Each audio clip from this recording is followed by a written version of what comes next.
High, আজকে আমরা SN1 এবং SN2 রিঅ্যাকশনটা পুরোপুরিভাবে রিভিশন করব এবং তারপরে এই শেষ পার্টটা পড়ে এই টপিকটা আমরা কমপ্লিট করব। তো আমরা SN2 রিঅ্যাকশনে কি পড়েছিলাম, যে নিউক্লিওফাইল ব্যাক সাইড থেকে অ্যাটাক করবে কোথায়, সিগমা স্টার অরবিটালতে। সিগমা স্টার কার্বন হ্যালোজেন এর সিগমা স্টার অরবিটাল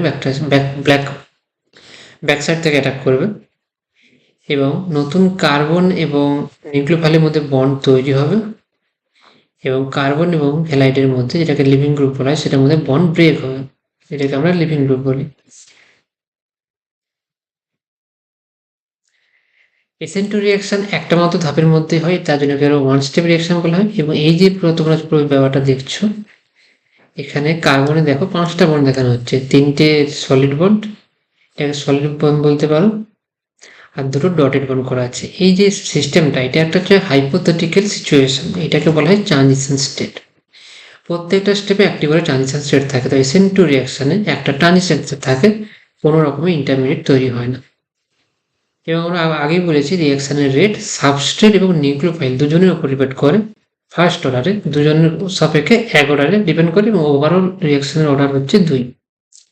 যেহেতু রিঅ্যাকশনের অর্ডার 2, তার জন্য এটাকে বায়োমলিকুলার রিঅ্যাকশন বলা হয়। তাহলে SN2 রিঅ্যাকশনে S for substitution, N for nucleophilic এবং 2 হচ্ছে বায়োমলিকুলার বা দ্বি-আণবিক নিউক্লিওফিলিক প্রতিস্থাপন রিঅ্যাকশন। এবং এই রিঅ্যাকশনতে ইনভার্সন অফ কনফিগারেশন হয়। ইনভার্সন অফ কনফিগারেশন কি, সেটা আমরা স্টিরিওকেমিস্ট্রি একটা ক্লাসে কভার করব। তোমরা এটা ভালো করে বোঝবার চেষ্টা করো, তাহলে দেখো, তোমরা যদি এটা ভালো করে দেখো তাহলে দেখতে পাবে এটা একটা ছাতা, এটা একটা ছাতা। আর যখন মলিকুল নিউক্লিওফাইল অ্যাটাক করলো, ছাতাটা উল্টে গেল।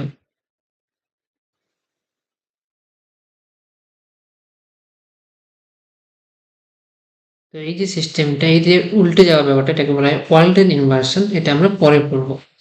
SN2 রিঅ্যাকশন যে গুরুত্বপূর্ণ বিষয়গুলো, সেগুলো আমরা এখন ডিসকাস করি। এখন SN2 রিঅ্যাকশনের রেট আমরা আগে বলেছি যে ব্যাক সাইড এটা হবে SN2 রিঅ্যাকশন। তাহলে ব্যাক সাইডে যেহেতু অ্যান্টি বন্ডিং অরবিটাল থাকে, তাই ব্যাক সাইড এটা হবে। এখন ব্যাক সাইডটা যত ওপেন থাকবে তত রিঅ্যাকশন রেট ভালো হবে, কারণ নিউক্লিওফাইল তত সহজে অরবিটালে ওভারল্যাপ করতে পারবে। অরবিটালে ওভারল্যাপ, এটা ইম্পর্টেন্ট। টারসিয়ারি হ্যালাইডের ক্ষেত্রে কি হয়, ব্যাক সাইডে যে অ্যান্টি বন্ডিং অরবিটালটা থাকে সেটা কি হয়, ক্রাউডেড হয়। তার জন্য নিউক্লিওফাইলের অরবিটালের ওভারল্যাপ পসিবল নয়। তার জন্য 3 ডিগ্রি অ্যালকিল হ্যালাইড সব থেকে স্লোয়েস্ট রেট দেখায়। কিন্তু 1 ডিগ্রি অ্যালকিল হ্যালাইডের ক্ষেত্রে ব্যাক সাইডটা পুরোপুরিভাবে ওপেন থাকে এবং নর্মাল মিথাইল হ্যালাইডের ক্ষেত্রে তার জন্য অরবিটাল ওভারল্যাপটা খুব ভালো হয়। তাহলে SN2 রিঅ্যাকশনে সব কি আমরা বুঝলাম, যে নিউক্লিওফাইল সবসময় অ্যান্টি বন্ডিং অরবিটাল অ্যাটাক করবে বন্ডটা ব্রেক করার জন্য লিভিং গ্রুপ এবং কার্বনের মধ্যে। অ্যান্টি বন্ডিং অরবিটালের লোকটা যেহেতু পিছন দিকে থাকে, তার জন্য ব্যাক সাইড অ্যাটাক হবে। এবং টারসিয়ারি অ্যালকিল হ্যালাইডের ক্ষেত্রে যেহেতু anti bonding orbital steric crowding এর মাধ্যমে ঘেরা থাকে, তার জন্য 3 ডিগ্রি অ্যালকিল হ্যালাইড SN2 রিঅ্যাকশনের সব থেকে স্লোয়েস্ট রেট দেখায়। এটাই হচ্ছে রিঅ্যাকশনের রেট। এরপর আমরা পড়বো, সেটা যেটা পড়েছিলাম সেটা হচ্ছে আমরা SN2 রিঅ্যাকশন পড়েছি, SN1 রিঅ্যাকশন পড়েছিলাম। এখানে আমরা কি বলেছিলাম, যে প্রথমে এই যে টারসিয়ারি অ্যালকিল হ্যালাইড, যেটা SN2 রিঅ্যাকশন দেয় না,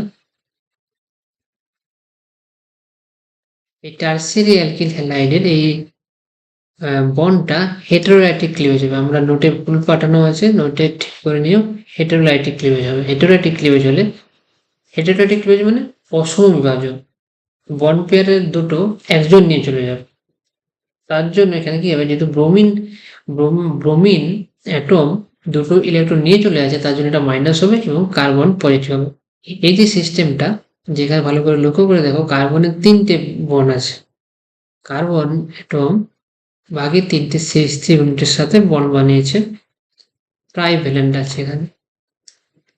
তাহলে এটা ভ্যালেন্সি 4 হওয়া উচিত কার্বনের অক্টেট কমপ্লিট করার জন্য, কিন্তু 3 আছে। এটা একটা হচ্ছে কার্বন ক্যাটায়ন বলা এটাকে, এটা অক্টেট ইনকমপ্লিট, 6 ইলেকট্রন আছে কার্বনের। এই কার্বোক্যাটায়ন হচ্ছে একটা ইন্টারমিডিয়েট। তো SN1 রিঅ্যাকশনের প্রথম ধাপ, যেটা স্লো স্টেপ, সেখানে কি হয়, প্রথমে হেটেরোলাইটিক লিপিডের মাধ্যমে কার্বোক্যাটায়ন তৈরি হয়।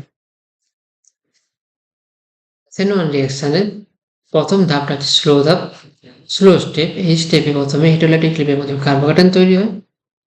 কার্বোক্যাটায়ন হচ্ছে একটা ইন্টারমিডিয়েট, তাহলে SN1 রিঅ্যাকশনে একটা ইন্টারমিডিয়েট তৈরি হয়। আর সেকেন্ড ধাপে কি হয়, নিউক্লিওফাইল এই ভ্যাকেন্ট পি অরবিটাল, কার্বোক্যাটায়নের যেটা হয় তার P orbital, vacant P orbital থাকে। তো এই পি অরবিটাল ইলেকট্রন ডোনেট করে নতুন কার্বন অক্সিজেন বন্ড তৈরি করে এবং রিঅ্যাকশন কমপ্লিট হয়।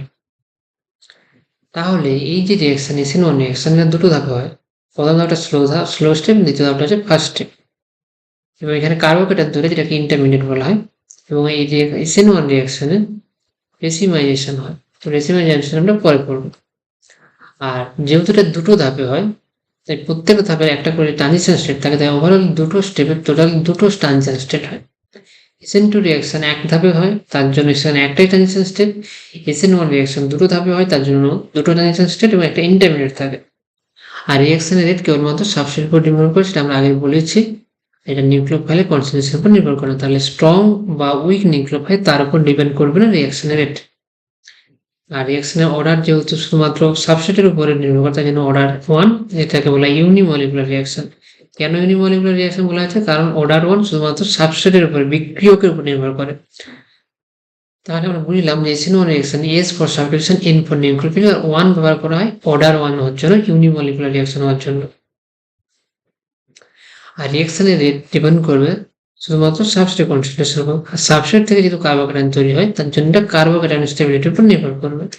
তাহলে চলো আমরা ভালো করে বোঝার চেষ্টা করি কার্বোক্যাটায়নের স্টেবিলিটি। তো কার্বোক্যাটায়নের স্টেবিলিটি বোঝার জন্য তোমাদেরকে বুঝতে হবে যে কার্বোক্যাটায়নটাতে 6টা কার্বনের টোটাল 6টা ইলেকট্রন আছে, তাহলে এটা হচ্ছে অক্টেট ইনকমপ্লিট, sp2 হাইব্রিডাইজেশন এবং প্ল্যানার জিওমেট্রি। কার্বোক্যাটায়নের তাহলে 6টা ইলেকট্রন আছে, আর দুটো ইলেকট্রন চাই, ইলেকট্রন ডিফিসিয়েন্ট সিস্টেম, ইলেকট্রোফাইল আগেই বলেছি।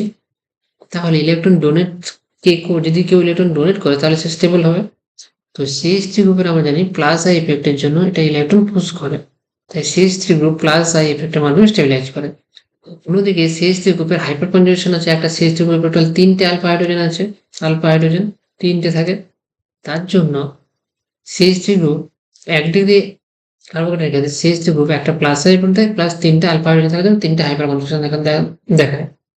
অন্যদিকে 2 ডিগ্রি অ্যালকিলে 2 ডিগ্রি কার্বোক্যাটায়নের ক্ষেত্রে দুটো প্লাস আই এবং ছোট আলফা হাইড্রোজেন থাকে, হাইপার কনজুগেশন দেখাবে। একই রকম ভাবে 3 ডিগ্রি কার্বোক্যাটায়নের ক্ষেত্রে কিন্তু আমরা টোটাল 9 আলফা হাইড্রোজেন আছে, যেটা কিন্তু হাইপার কনজুগেশন এবং ইন্ডাকটিভ স্টেবিলিটি করতে পারে। সেখান থেকে আমরা বললাম যে কার্বোক্যাটায়ন হচ্ছে 3 ডিগ্রি কার্বোক্যাটায়ন সবথেকে বেশি স্টেবল। এখন আমরা বলেছি যে SN1 এর রেট কার্বোক্যাটায়ন স্টেবিলিটির উপর ডিপেন্ড করছে, তাহলে রেট সব থেকে বেশি হবে 3 ডিগ্রি অ্যালকিল হ্যালাইডে, কিন্তু রেট সব থেকে বেশি হবে। তাহলে আমরা আজকে যেটা শিখলাম, SN1 এবং SN2 রিঅ্যাকশনের সবথেকে গুরুত্বপূর্ণ বিষয়গুলো, রিঅ্যাকশনের রেট, কেন বায়োমোলার বলে, কেন ইউনিমলিকুলার বলা হয়, রিঅ্যাকশন কোন রিঅ্যাকশনে ট্রানজিশন স্টেট থাকে, কোন রিঅ্যাকশনে ইন্টারমিডিয়েট তৈরি হয়। ইন্টারমিডিয়েট হচ্ছে কার্বোক্যাটায়ন, এবং কার্বোক্যাটায়ন স্টেবিলিটি কিভাবে হাইপার কনজুগেশন এবং ইন্ডাকটিভ উপর ডিপেন্ড করে, সেটা আমরা ডিসকাস করলাম।